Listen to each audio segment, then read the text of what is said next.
All right, I think we're live. You ready for this, Jim? Hello, Internet. Hey, guys, welcome to our first live stream ever. We're pretty excited here. I've got my good friend, Jim Pittman, who is a instructor and DPE, and he's going to be answering your questions live. So I hope you guys have a lot of questions. Jim, why don't you go ahead and take a moment and tell us about yourself? Well, thank you, Carl, and thank you for putting this together. I think it's important that we all use technology to stay connected and social during this unusual time of self-isolation. So this is fun. And as far as my background with flying, I'm the first one in my family to start flying. Got into aviation at a young age with radio-controlled airplanes when I was about 10 or 11 years old, and my dad got me my first flight in a real airplane when I was 15. Immediately caught the bug, knew it was something I wanted to do. Started taking lessons when I was 16, got my private pilot certificate when I was 17, and did my instrument and commercial. I knew right away that I wanted to be a career flight instructor. And that was mainly looking at my own flight instructor and how much fun he was having. So even before my first solo, I set my sights on being a career flight instructor. And that was back in, New Year's Day, 1993. I remember well. It was my first solo. And then fast forward a few years, I became a flight instructor at the ripe old age of 21. That was 1997. And I've been a flight instructor ever since. It's been a great career. Done a lot of different things within management. Was chief flight instructor at a large flight school for many years. Worked at Cessna Aircraft as a regional manager for Cessna pilot centers in the Western U.S. and Canada for several years. Well, for a few years. I was up until the last recession hit. And then been a freelance instructor for several years, and started doing the designated pilot examiner gig last year. Got on board in May, started doing checkrides last June. So still pretty new at that, but having fun with it, and happy to come and share some answers, hopefully help out some people who are looking for information. Great. Thanks for sharing that. So how this is going to work today, guys, is I'm going to be monitoring the chat and feeding the questions to Jim, and he's going to answer them. A lot of the answers from Jim will probably be his personal opinion as a designated pilot examiner. And if it's going to be a legitimate FAA answer, he will look it up and he will show it to you guys on his screen, which is a great way for you guys to be able to learn how to look these questions up as well. So again, I'll be monitoring chat. If you have a question, put it in the chat. I'm going to copy and paste that over to another screen here, and then I'll be relaying those to Jim. So super excited for this. Let's have some fun. Hi to Rodney, who has said hello to me. Hi to Brian, who I know here locally. And hello, there's someone from Turkey. I can't pronounce your name, but hello, Turkey. Nice. So we're going to dive in here. And the first question, Jim, as a DPE, what lists the three most important things about the Checkride? Three most important. Well, first of all, thank you for mentioning kind of that little disclaimer. I will do my best to be factual with my answers. A lot of this, I'm sure, will just be from my own experience, my own opinions, observations. So please understand that that's where I'm coming from. Whenever it's appropriate, I will do my best to find an official reference. So when you ask about something that's the most important, let me just rattle off some things that come to mind, and then maybe I will prioritize them from least important to most important. So what are some important things about a Checkride? Well, no matter what Checkride you're going for, and keep in mind we do have an international audience today, but everything I'm talking about is from the FAA perspective for training people here in the United States. So we use what's called the Airman Certification Standards, or the ACS. And that's what people are going to be using for private instrument commercial. For some of the advanced ratings, as of today, people are still using the older version, which is called the Practical Test Standards, or PTS. So we're going to keep our answers mostly focused on private, maybe instrument training today. And the first thing that comes to mind is for applicants to be very familiar with the ACS for whatever check ride that they're doing. Make sure you read through, understand what's in there. A lot of people don't realize that some of the best stuff is in the back of the book, in the appendices.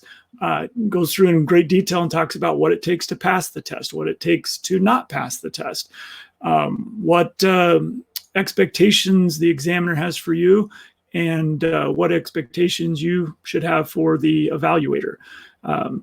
Whether that's an FAA employee or a designated pilot examiner, DPE, or some large flight schools have what's called examining authority, where it's an employee of the school that does your check ride. So regardless of who that person is, we'll just call them the evaluator, which is the language that the ACS uses. So that's probably the top of my list, is just being familiar with what's in there, understanding how it works. Maybe later we'll talk a little more detail about how to use it as a tool. The next thing that comes to mind is having what I call the pilot in command mindset.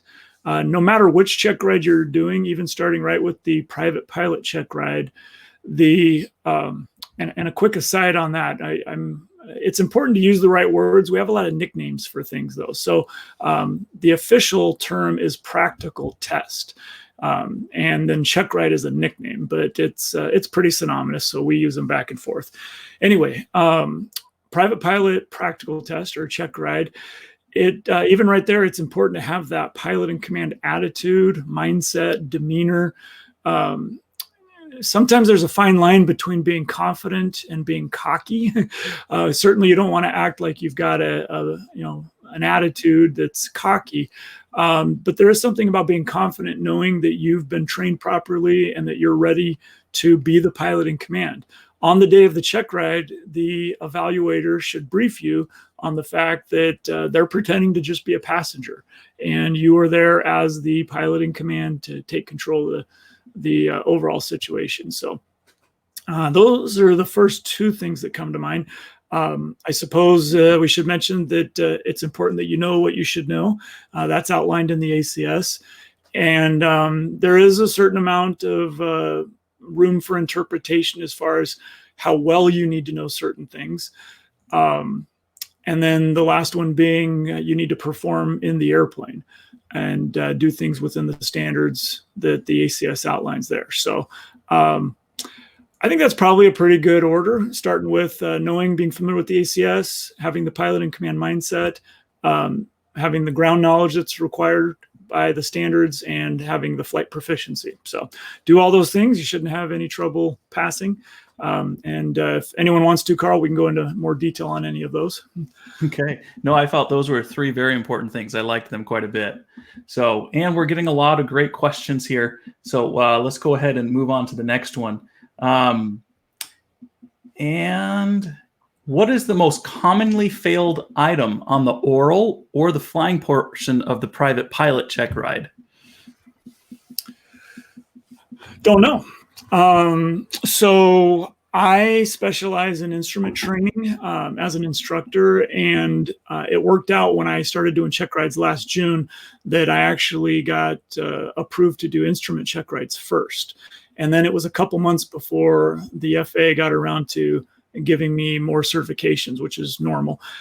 It was unusual, though, for me to be doing instruments only.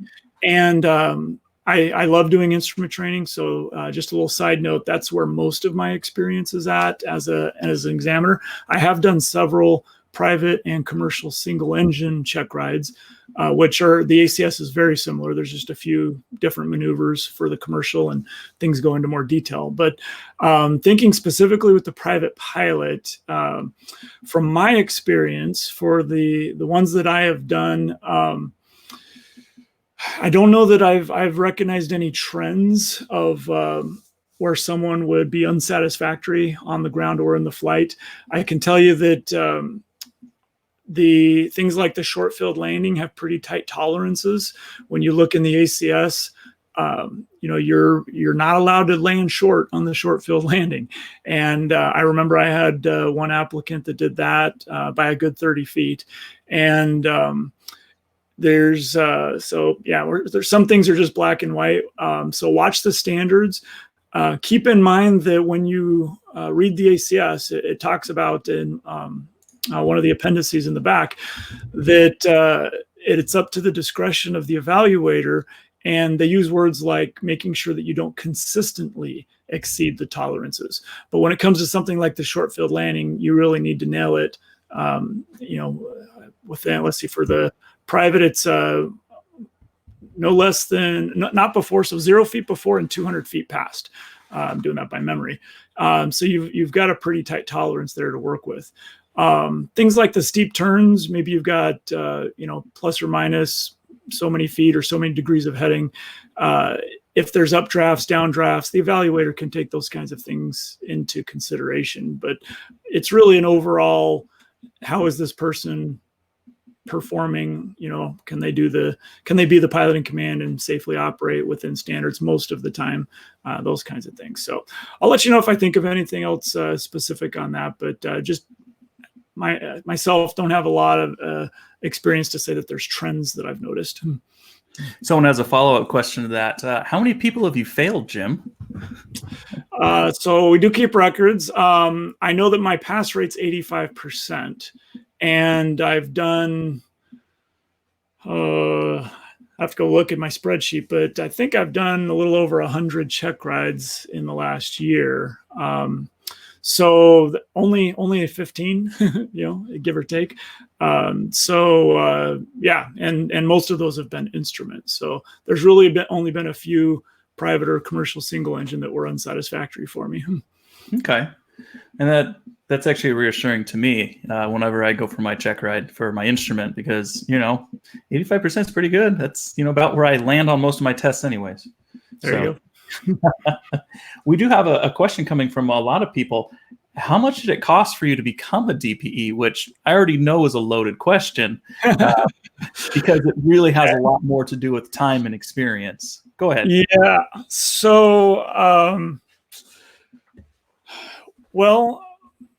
let me talk about a different aspect of it, and there's not going to be a specific dollar amount answer for that.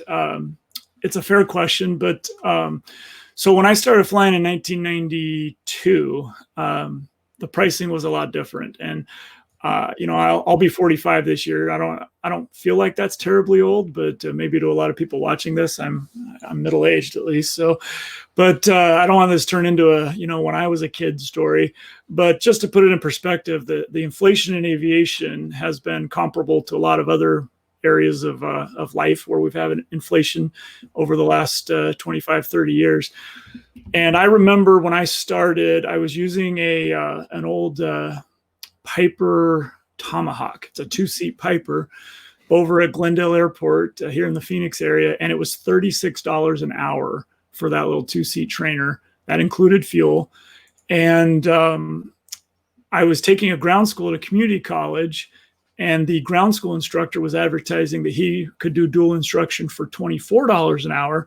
And I met my instructor, who was only 18 or 19 years old, just a couple years older than me, who was a student at the community college, and he was advertising $22 an hour. So being that I was paying for it myself and trying to make this all work, that's how I started. Is I went with the cheaper guy, saved me $2 an hour, and ended up being a real blessing. I had the same flight instructor spread out over 5 years for my private pilot through CFI, which I don't normally recommend that someone stick with the same instructor for every certificate or rating. It's good to get variety. For me, it worked out because my instructor was good at pulling from a lot of different places. So that's a tangent though. So how much did it cost? Well, I once estimated, and I was on the fast track to becoming an instructor. So I really worked to be efficient in my own training. And once I became a flight instructor in early 1997, that's where most of my everything I did after that, someone else was paying me to get the experience. So that's an important step in the process. And I estimate, you guys, you're going to hate me for this, but to the best of my ability to kind of add it up without keeping good records over that whole time, I figure it was about $14,000 is what I paid for my own training from zero all the way through ATP. You're right. I do hate you. So what's that? I do hate you. So keep in mind, prices were a lot lower back then. And I was, I took a lot of the advice that you share with people, Carl, some of the videos you've made about how to be efficient with training. I took a lot of that kind of advice to heart. During my commercial, I remember I connected with a gentleman who owned a Bonanza, and he didn't care about logging the time, and he was doing business trips all over the Southwest, and he would let me be the pilot in command and log time in his Bonanza. And then I would take care of the plane when he went to his meeting, get it fueled up, cleaned up, ready to go. When he got done with his meeting, we'd fly back home. And I got a lot of flight time that way. So there's ways to network and do things on the cheap if you're creative and you're not afraid to meet the right people and network. So after I was a flight instructor, like I said, then it started that wonderful time when people started paying me to do things, even though it wasn't a lot of money. It was great experience. And it really doesn't cost a lot to become a DPE. I like to think of it more, I'll make a comparison, like the medical profession, okay? Whether you know someone in the medical profession or not, everyone watching this has probably watched TV or movies, and you can kind of use your imagination. So there's all different levels within the medical profession of someone going from being a medical student to being an intern to being a doctor. And there's all different types of doctors. I get that. But imagine someone that's going to be a brain surgeon or a heart surgeon, something very specialized. And I don't know what people like that typically get paid, but I think to make a comparison with general aviation, flight training, and someone coming up through the ranks, being a designated pilot examiner is kind of like being that heart surgeon or brain surgeon, where, you know, if that surgeon might get paid $5,000 for a 3-hour operation. I'm just making up numbers. I don't know. Did they really earn $5,000 in 3 hours? Well, no. Their whole career that prepared them to be able to do that surgery and to do it with confidence and to be able to lead the operating room. And, you know, it's more than just the time that they're doing the surgery. That money that they earn, it represents the value that they provide to the marketplace. And a lot of that has to do with supply and demand. And there's a lot of screwed up things in flight training finances, just like there are in the medical field. Okay. Not everything is fair. Not everything is the way that it necessarily should be in a perfect world. But when you hand that money to your DPE on a check ride, just keep in mind, you're not paying him or her just for that 3, 4, 5, 6 hours, whatever it is that you're together. You're paying them for being willing to use their entire career of experience to help you get through that required step. And a lot of it has to do with supply and demand. You know, a check ride in the Midwest might be $500, but in California, it's $1,000. You know, here in Arizona, we're right around $700 for a typical check ride. And so it does change region to region, but just know that you're not paying the person per hour, which is a common mindset that we have as flight instructors, working per hour. So that's part of it. Carl, do you want me to talk about what it takes to become a DP? Is that something our audience really cares about? If you could recap that real quick, because we've got some great questions. So basically, there's an application process with the FAA, and it depends for different regions what their need is for DPs in that area. I was very blessed. From the time I put in my application till I was accepted and on board was only 1 year. I met people in training that had been waiting several years before they got accepted to even do the training. So if you guys know someone who's thinking about being a DP, I encourage everyone to give it a go. What are they looking for? Usually experienced flight instructors, people that have the real world experience, usually several thousand hours of dual given in a variety of operations. And I can go throughout the website. It's designee.faa.gov. I'm doing that by memory. My browser remembers it, but that should be the right website. Anyone can go create a free account and start an application right there, designee.faa.gov. So, all right, Carl, what else we got? Thanks for that recap on that, because I might submit mine No, I'm not. Someone asked me the other day if I More years. wanted to be a DPE because of the thumbnails that we're using. I'm like, I am nowhere close. But this is a good question. Inside of the Checkride, the oral portion of it, how much needs to be memorization versus being able to look up the answer if you don't know it exactly? Okay. So that's a great question. And the answer will probably vary depending on the examiner. Some evaluators probably feel more strongly about certain things than others. For me, I really work to keep it focused on a scenario-based situation, a realistic situation. So, for example, if I'm say we're doing a scenario that has to do with, heaven forbid, we experience a bad landing and the airplane gets broken. We go off the side of the runway, the landing gear collapses, the propeller hits the ground.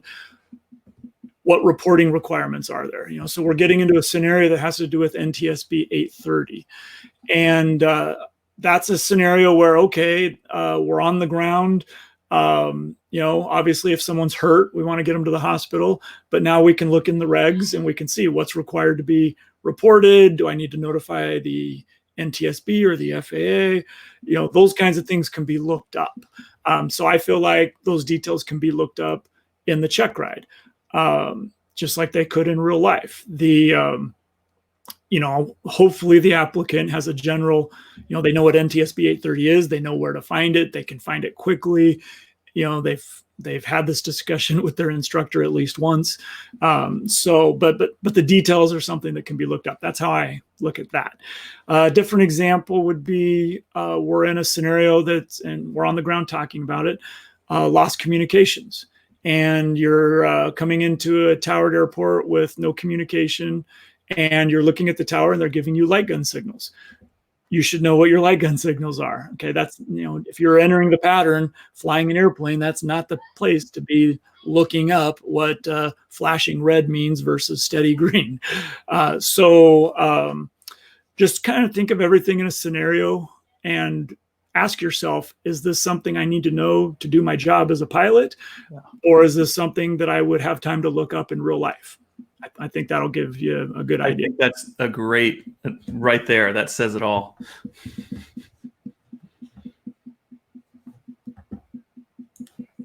You're still there, just staring at me. Nice. I was just saying, yeah, I agree. I'm ready for the recently. So I had to think about it.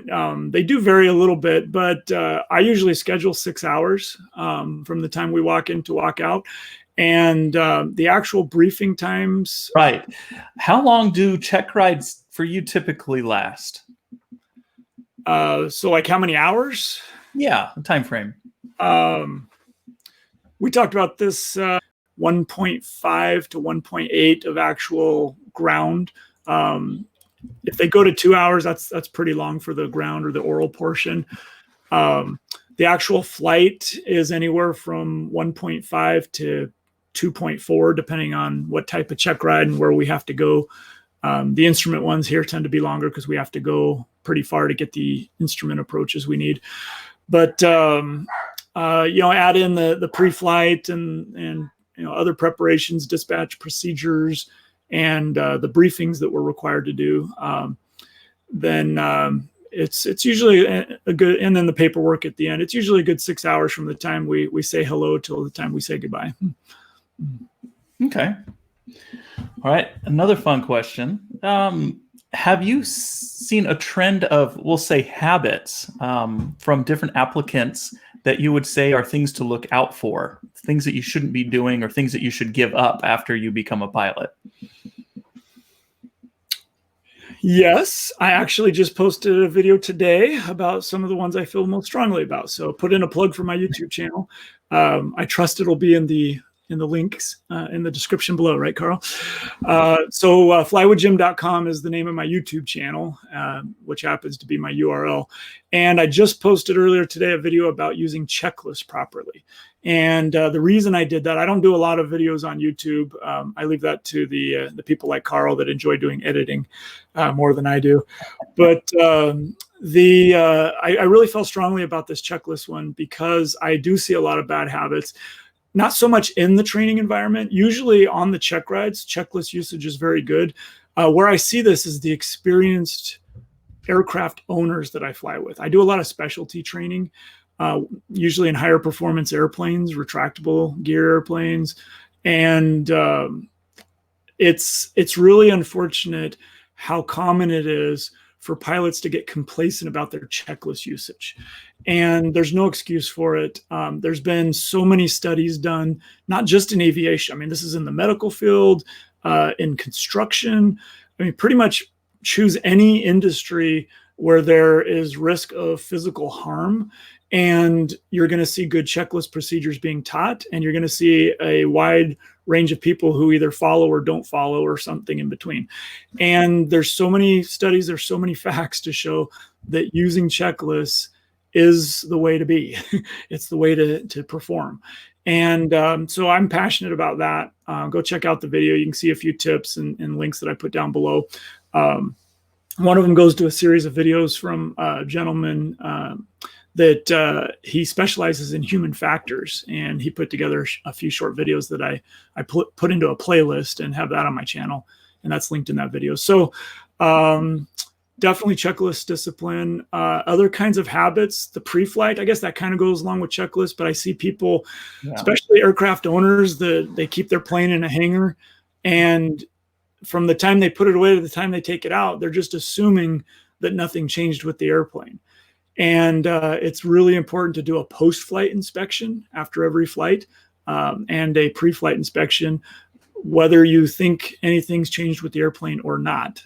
And it's, it's one of those things that you might go 999 times with no problem. And it's just that 1000th time that there's a problem. And is it worth it to check every time? The answer is yes, it's worth it. So I guess that goes along with checklist discipline, but just watching that. Habits. I think I'll let you know if any others come to mind, but it's worth mentioning why this is important early in your training. Flight instructors are taught and learn about something called the levels of learning. And well, that's related. So what do we call is it the principles of learning? Now I've got to remember. Anyway, the first one is, or one of them is the law of primacy. That's what they are, laws of learning. So the law of primacy says that the things you learn first are best remembered. That applies. It's just the way our human brains are wired. The way we learn to do something is the way we will tend to do it forevermore. And it's difficult to change the way we do things. So hopefully you've got an instructor that is helping you learn good habits early, because the law of primacy says that what you learn first and how you learn it is what's going to stick. Since I mentioned it, the levels of learning, let me go ahead and throw that out because that's important for check rides too. The levels of learning, there's 4 of them, goes from it's rote, understanding, application, and correlation. And those build on each other like building blocks. Rote is just to memorize something. Understanding is to know what that something means. You understand it. Application is being able to apply it to real life. And then correlation is being able to connect it with other things that you also know and understand and can apply. So it's, we learn something just start by memorizing it, and then we work our way up to application. The ACS guides us, evaluators, to grade you at the correlation or the application and correlation levels. So anytime you're wondering like, well, how well do I have to know something, or how detailed do I have to know something? The answer is you need to know it at least the application level, and preferably at the correlation level, where you're able to apply it to a real life scenario. And that's one of the reasons that we do scenario-based teaching and scenario-based evaluation. So a little bit of a tangent there. What was the original question? I can't remember. You're just sort of all right. Well, hopefully that answers. No, I think you did good there. It was about bad habits. And actually, on my last video, 2 videos ago, I showed people while I was flying inside of the pattern, and I had a nice man named Steve, who I've met out in the field, comment, and he actually commented in here again. He's like, one of the worst habits that he's seen people have is to yell clear prop and then hit that key. He says, yell clear prop, give people a couple seconds to turn, Yeah. look, and get out of the way before you go ahead and start up. And so that's a great one. that is a good one. That'd be a bad habit to get into. Yeah. So, all right, let's go back to a good DPE question. What is, when you have an applicant show up, you want them to be organized. How would you like to see them be organized to set the mood, per se, for the check ride? Great question. Being early is a good thing. Most of the applicants I work with are at large flight schools that do a good job. The instructors do a great job at helping them be prepared. And part of that is when I walk in at our start time, the applicant is already there. Their books are organized, their weight and balance is done, their flight plan is done. They've already gotten all the current weather information for that day, which is required by the ACS. And they're ready to rock and roll. And they look like they've been sitting there for at least a few minutes. They've had a chance to catch their breath, relax, get whatever favorite beverage they want for the check ride.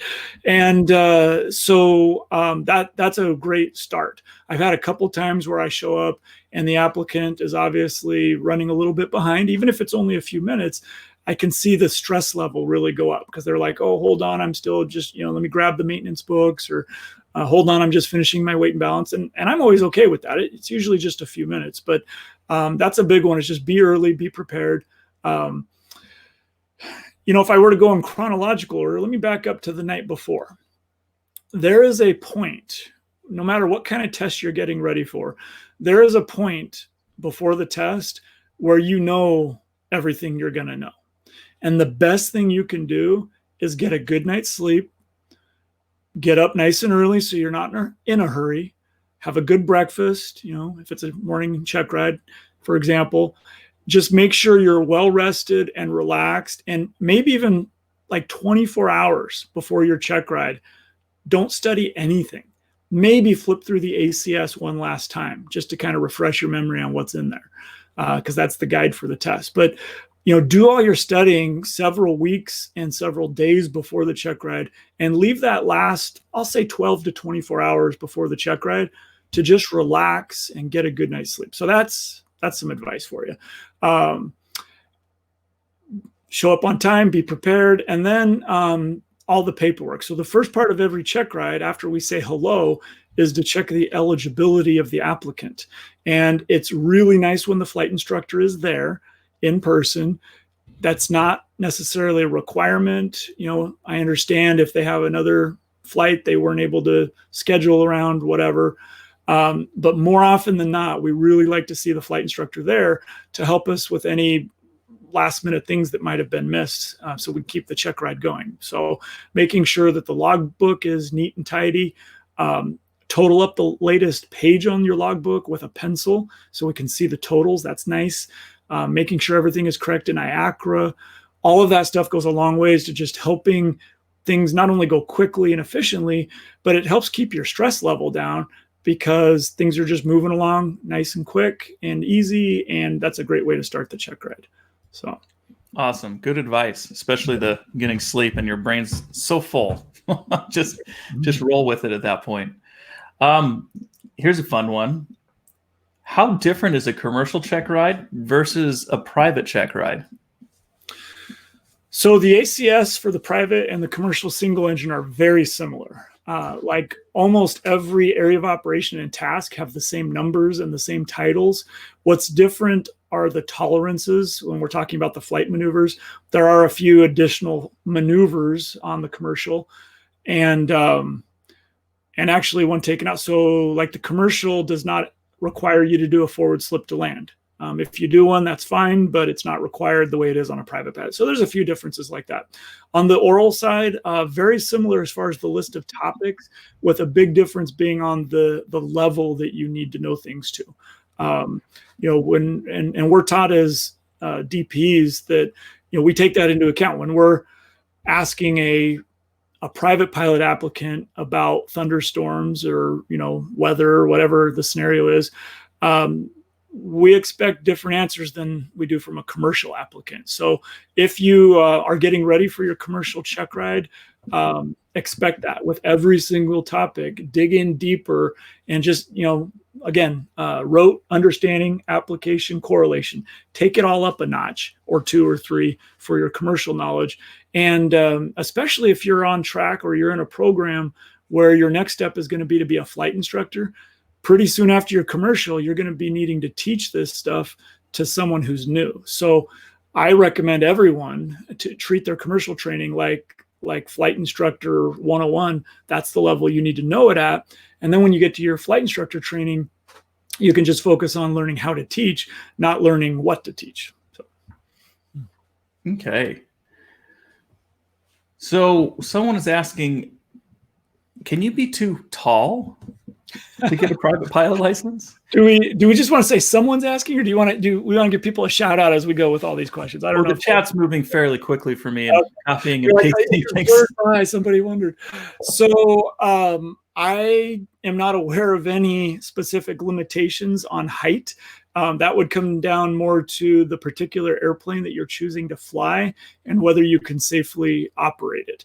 And that is one of the jobs that we have as evaluators, is to make sure that the person is able to do their job as a pilot, and that includes how well they sit in the airplane. So from my experience, Cessna 150 or 152, depending on whether someone's tall in their legs or tall in their torso, somewhere around 6'3", 6'4", you're just going to be too big for that airplane. And some people even shorter than that, because your knees hit, the seat doesn't move in the ones that I've flown anyway. So you only have so much distance from the pedals to where your knees would hit under the yoke. So yeah, as long as you can fit in the airplane and comfortably perform your duties as a pilot, I don't know of any minimum or maximum height or weight limitations. Good answer. Yeah, the rules is that there's no actual age limit to be able to start learning to fly. But technically, I guess there's a height limit to learn to fly, because like my 4-year-old can't reach the pedals. But I guess we do have some minimum ages there. Yeah. So someone is asking a question. This is more of an experience question for you, being an instructor and DPE, but more so an airline pilot. After you become a commercial pilot, where would you go to get a type rating? So since you brought up the airline thing, I guess I should add that to my bio real quick. Let me go on a little tangent there and tell you that I never planned to be an airline pilot. Nothing against it as a career. I spent a lot of years in management helping other people get to the airlines. And it's a great career for those who choose it. For me, my personal desires with my family, I chose to be a career flight instructor. And then about 4 years ago, got what to me was a crazy idea to go be an airline pilot. And long story short, I was in a place personally where I was open to some new ideas and trying new things. This is back in spring of 2016. And my wife was on board, so I put in my application and was hired by SkyWest, and I'm a first officer at SkyWest now. So I will tell you, it's not a career change for me. Truth be known, I'm a full-time flight instructor, and I do SkyWest on the side. And how that works is sometimes complicated, but the quick answer is I bid long call reserve, and that usually works out well, where I can basically keep everybody happy. So being an airline pilot has been amazing. It has made me a better flight instructor. I mean, even just being a student again and going through the training myself was really humbling. So the question about the type rating, this whole coronavirus thing is changing our industry as we speak. We still don't even know how much it's going to change or how it's going to change. But just speaking from where things were 4 weeks ago, when you get hired at a regional airline, that airline will train you and pay for your type rating. It's actually, the training is all done in-house. The Checkride is done in-house.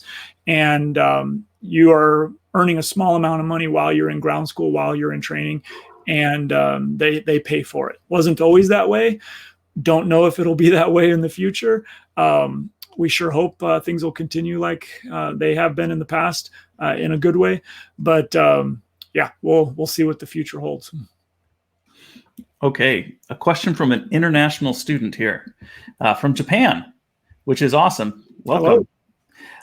What he's asking, and I know you have experience inside of this, and it is something that you have to check for at the Checkride, which has to do with English proficiency.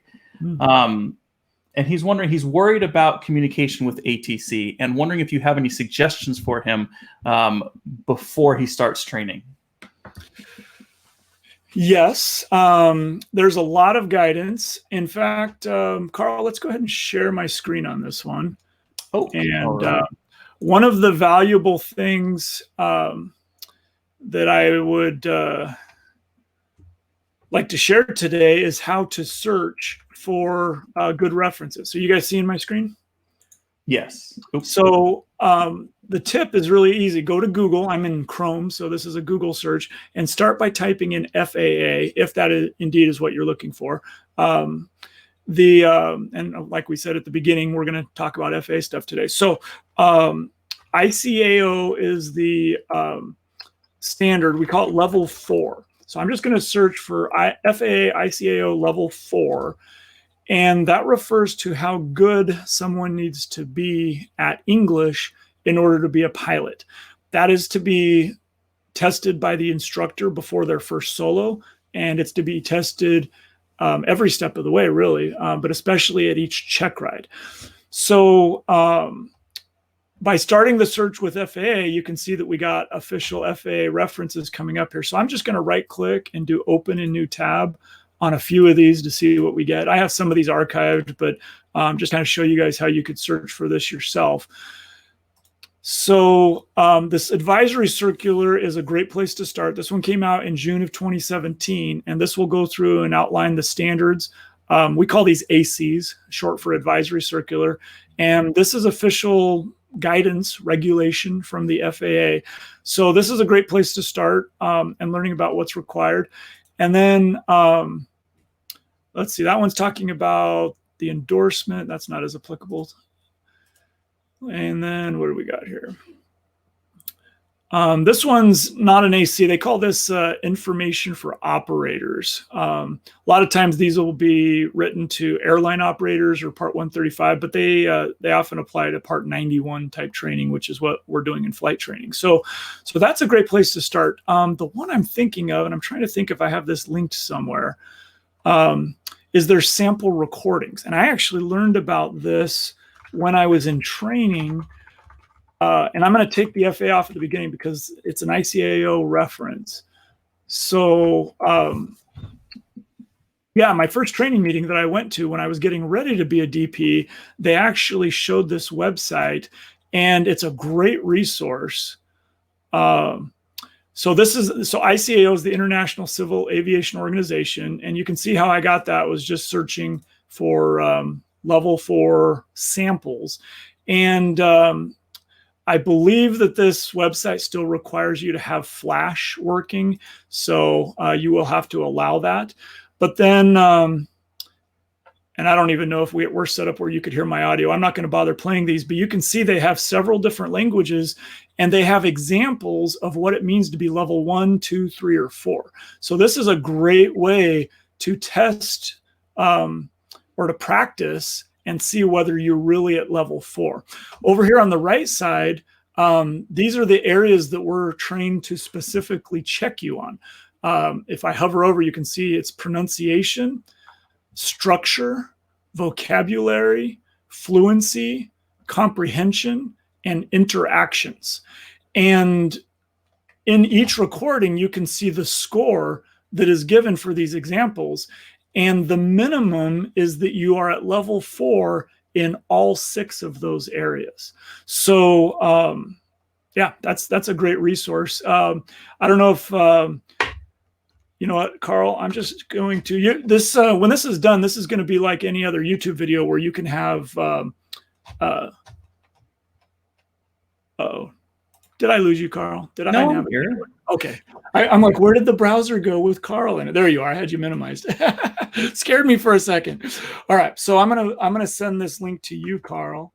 And but are we able to put links in the description like we do on most YouTube videos? Yeah, we should be able to. Awesome. All right. So hopefully that answers his question. And thank you for joining us from Japan. Yeah. That's a good answer. I like that one. All right. You didn't like the other ones? What was that? I'm just kidding. You said you liked that one. That means you didn't like my other answers? Oh, I'm just teasing. You're doing great. You're a great host. So here's a question. I didn't catch his name, but he's 13, and he wants to go on a discovery flight. And he's asking, would you recommend going with a private instructor or going with a flight school for your discovery flight? I don't know. I would have to talk to both of those instructors and then let you know, which is a tongue-in-cheek answer to something that's very serious. And that is that there are good and bad instructors everywhere. Now that I said that, I don't really like to say it's good and bad. Let's call it effective and less effective. I'm sure there are good and bad instructors everywhere, but most instructors, it's a bell curve, like anything in life. Most of the people are average, and then there's people on each extreme, both good and bad, effective and less effective. So I do have something that I wrote. It's like 7 things to look for, or 7 questions to ask of your flight instructor. If you remind me when we're done, Carl, I can give you that link, and you're welcome to share it with everybody. It's just a 2-page PDF of some of the things, or if you want, I can find it right now and read it to you, but probably easier just to share it with everyone in the links. We'll share it in the comments. That's a good Sounds one. good. So if you go to that private instructor, do your homework, talk to other clients, see what kind of reputation they have. And same thing if you go to the flight school. A lot of times it seems like you don't have control over who you go with. They just schedule you with whoever's available. Sometimes you don't know that you've gotten a less effective instructor until it's too late. Hopefully the school is doing a good job with their management and their leadership, that whoever they have trained to do a discovery flight is going to do a good job and give you a good first experience. But it kind of goes back to that law of primacy that I talked about earlier, where the first things that you experience really stick with you. And that discovery flight is so important. When I worked for Cessna, that was one of the topics as I traveled around my territory and I met with flight schools, that was one of the things I talked about the most, is training flight instructors how to do more effective discovery flights, because that's so important that be a good experience for you. That is a good answer. And we'll look for that PDF that you're talking about that actually goes in line with a project that I'm working on right now as well. So that should be very good. Yeah, I know we talked about that. Did you have a video that went up a few weeks ago, don't you? That talks a little bit about discovery flight? Or is that one you're still working on? Well, the discovery flight one I did a long time ago. The one I was working on was working with your instructor, and just, throwing this out there right now, I'm working on picking the right instructor. There you go. So stay tuned, everybody, right here at this channel. Okay. I've copied so many questions over here. Someone was asking, when you become a DPE, is there an exam? Yes, there's a couple of exams. So the FAA loves to give tests. Let me remember. So I think there were 2. They're both administered online. Basically, there's a series of interviews that start at the local level, or at least one big interview and then some follow-ups. But the official training involves online training. I think it was like 8 hours of online training, go at your own pace kind of thing. And then a test after that, and then 5 days in Oklahoma City and a test after that. I don't want to say it was easy. I mean, it was work. I had to study, but those of us that they select to be a DP, it's not, I need 5 days to get ready for this test. Like, I've been getting ready for this test for like 25 years, so it's stuff that we should know. I think there was people in my class that were getting back into aviation and becoming a DP at the same time, it was probably more difficult for them because they had taken a break. But for me, being an active flight instructor, it was really just learning how to do my job as a DP, which I really enjoy. So, excellent. Okay, we have some, again, younger pilots who are in here, or future student pilots. great. The question is, what is the best plane to fly? And follow up with that, high wing or low wing? So any airplane, well, I can, okay, let me be careful. I ask, not any airplane. So when you learn about basic aerodynamics, you learn about something called stability. And there's a couple different types of stability, but one type of stability is that when you move the airplane, either with the controls or from turbulence or, the wind, that kind of thing, does the airplane have a tendency to go back where it was before it got moved? Or does it get worse, or does it stay the same?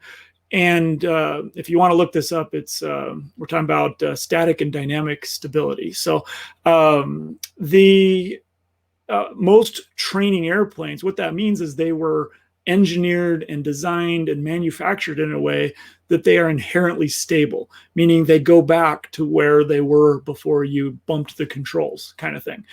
As opposed to an aerobatic airplane or a jet fighter airplane, where people would say it's a very slippery airplane because you move it a little bit and things get moved a lot.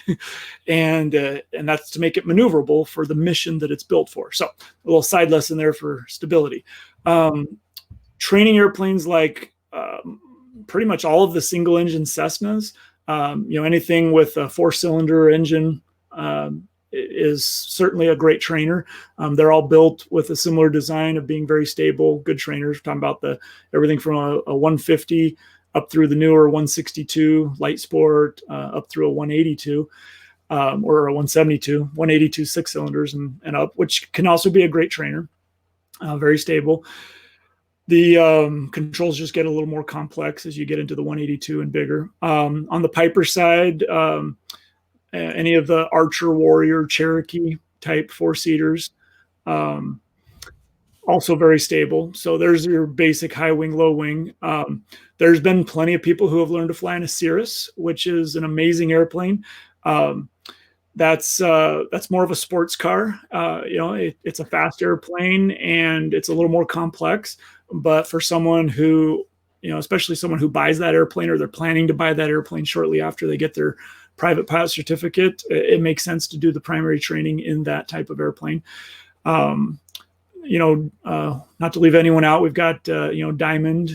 They have some great 4-seat airplanes that are great trainers as well.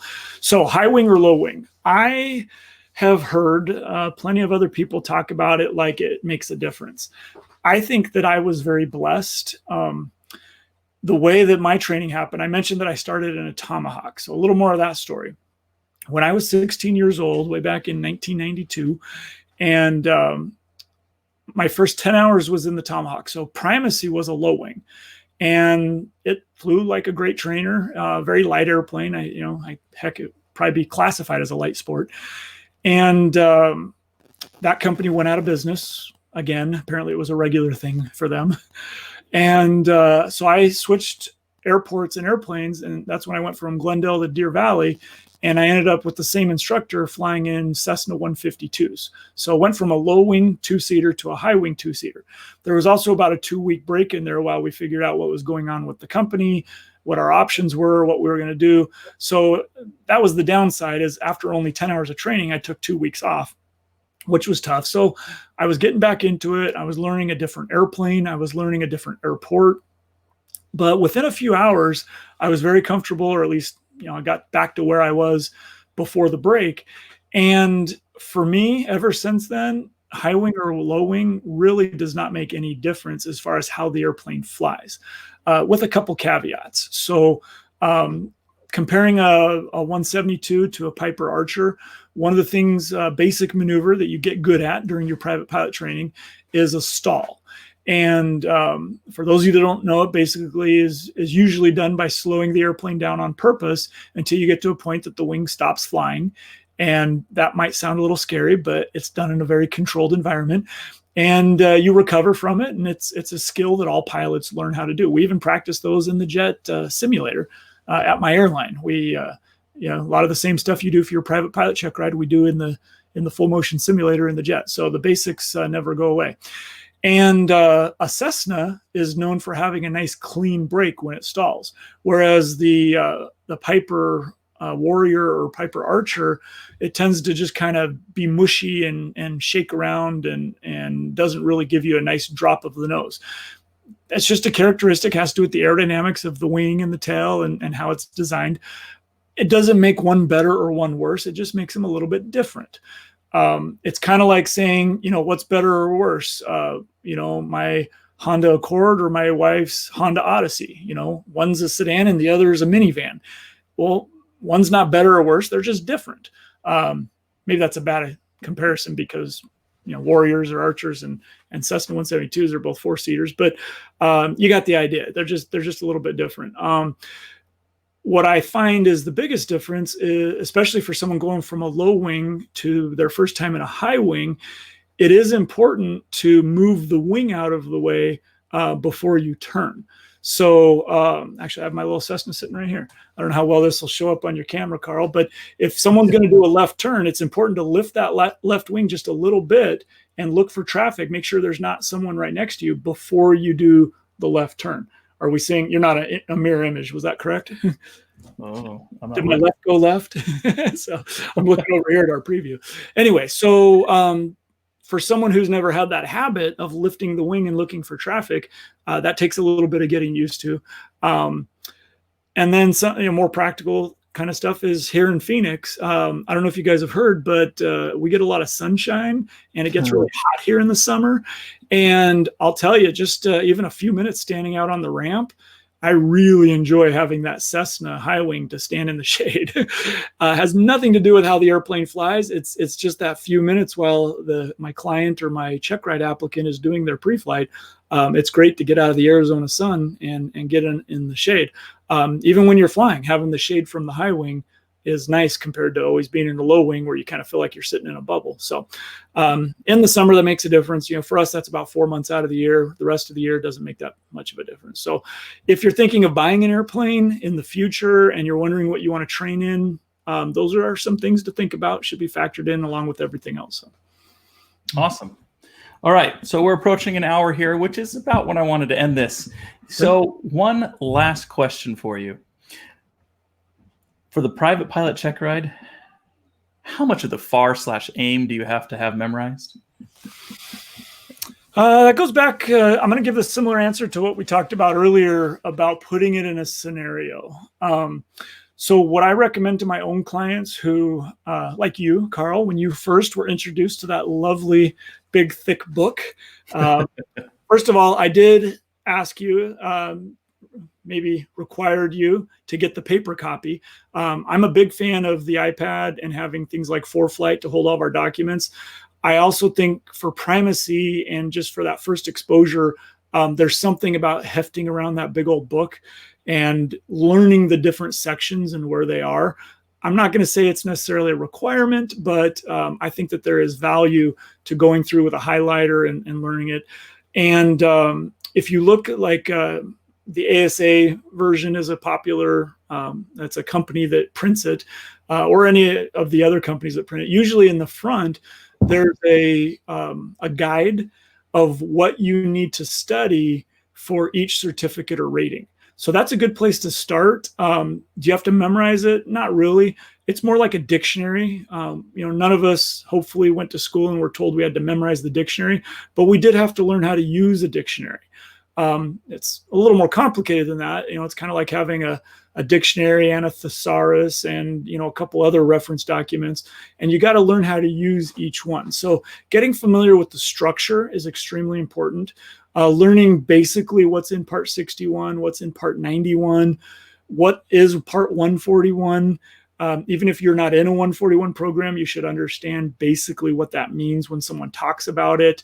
NTSB 830 that I mentioned earlier, part 43, part 67. I mean, just off the top of my head, these are things you need to know or sections you need to be familiar with to be a well-rounded pilot. And I didn't really start memorizing sections as far as knowing exactly where something was for the most part until I was a flight instructor. Because when you teach it day in and day out, that's when you can really learn it. But even at the private pilot level, there's memory aids like I'll think of something airworthiness for VFR, and there's an acronym called Tomato Flames. Sounds kind of silly, but it's a popular one. You can Google it. And I think that's great if someone knows tomato flames. I think it's even better if they know to go look at 91205 and they can explain or show where it is in the regs and what it means for their particular airplane. Inoperative equipment. I think it's great when a private pilot applicant knows to go look at 91213D to understand what it means or what the procedures are for operating with inoperative equipment, whether that's even allowed in a particular scenario. So there's just a couple examples. There's only, at the private pilot level, I mean, there's maybe 10 or 12 specifics, related to regulations that you really should know the chapter and verse of where to go look for it. So it's not that hard to memorize. Make some flashcards, you'll be okay. Another big one for, that's difficult when you're first learning it is the VFR cloud clearance and visibility requirements. That's right out of 91-155, if I remember right. And, being able to quickly look something up when you do have that brain freeze in the Checkride definitely helps. So having the book with the, colored tabs and highlighting is also a recommendation. So, short answer, don't have to memorize a lot, but definitely be familiar with the document and where to find things. I like how you refer to it as a dictionary, know how to use it, basically. So, all right. Well, thank you, Jim, for being a part of this and answering everybody's questions. We didn't really throw anything at you that didn't seem like you knew about, so that was good. I think we want to thank everyone else, too, who joined us inside the chat. And how do I always end these? Share aviation wherever you can. Yes, that one. So just if you have the opportunity, tell someone that you love aviation, share it, and try to get them into it. We love our community and the people who are involved in it. So this is our first live stream. I definitely don't know how to end this and if it's going to just cut everything off. So I know there's a 12-second delay between Jim and I and when you guys are seeing it. So I'm just going to count down from 12 seconds here and then hit end. Thanks, everybody. All right. Bye, everyone. Thank you, Carl.